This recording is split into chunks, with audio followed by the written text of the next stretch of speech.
What's poppin' muffin? Sarap mag-beach. Siyempre, di tayo papaawat kahit medyo maulan na. Kaya nagpunta kami ng Zambales kasama ang tropa. Medyo mahaba ang biyahe kaya siyempre stop over tayo dito sa Jollibee. Tapos biyahe ulit. Napakaganda ng view kaya di ka maboboard pero makakatulog ka.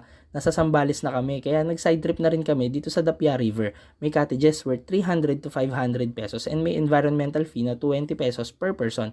Perfect para mag-picture-picture sabi ng mga ante nyo. O ayan ng tropa, siyempre di papapigil yung mga yan. O ayan, sinimulan na ang video-video at picture-picture. Ganda nung scenery ng river and mountain. Parang yung drawing ko lang nung elementary ako, de joke. Tapos ayun, biyahe ulit since 30 minutes away pa to sa destination talaga namin.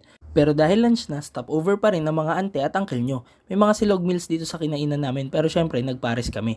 Kahit mainit ang panahon, ang presko naman ng lugar. Tapos, syempre, biyahe ulit. And ayun nga, nakarating din kami dito sa Casa Garcia. Ganda nitong pinagstayan namin, hindi kalakihan pero kasyang-kasya for barkada, family get together, or kahit kayong dalawa lang ng jowa mo. May pool din sila sa labas na medyo maliit lang pero for the gram pa rin. Aesthetic ba?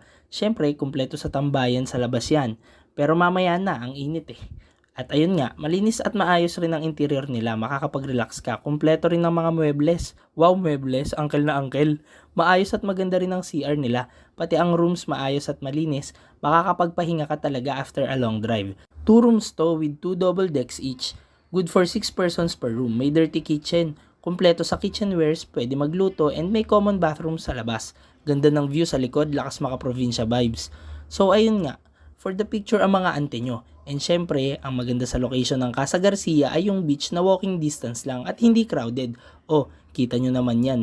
Kaganda ng sunset at ng alon. Apaka-relaxing. Ganda mag-entry post dito with barkada or kahit titigan lang yung paglubog ng araw kasabay ng paghampas ng alon sa dagat. Tapos kwentuhan ng life lessons with friends. Teka, lessons ba talaga? And syempre, swimming. And pag di pa kayo nahustuhan, abay pwedeng bumalik sa Casa Garcia. Pwede pang maligo sa pool nila. At ayan, nagtipon-tipon na nga ang mga Tess Marie. Pati chismis ng Manila, alam na ng Sambales. De joke. Di rin papatalo ang view sa umaga. Relaxing with matching coffee ang ante nyo. Ganda ng view oh. Probinsyang probinsya. Dito sa roof deck ng Casa Garcia. Syempre, di pwedeng kape-kape lang. Di papatalo to.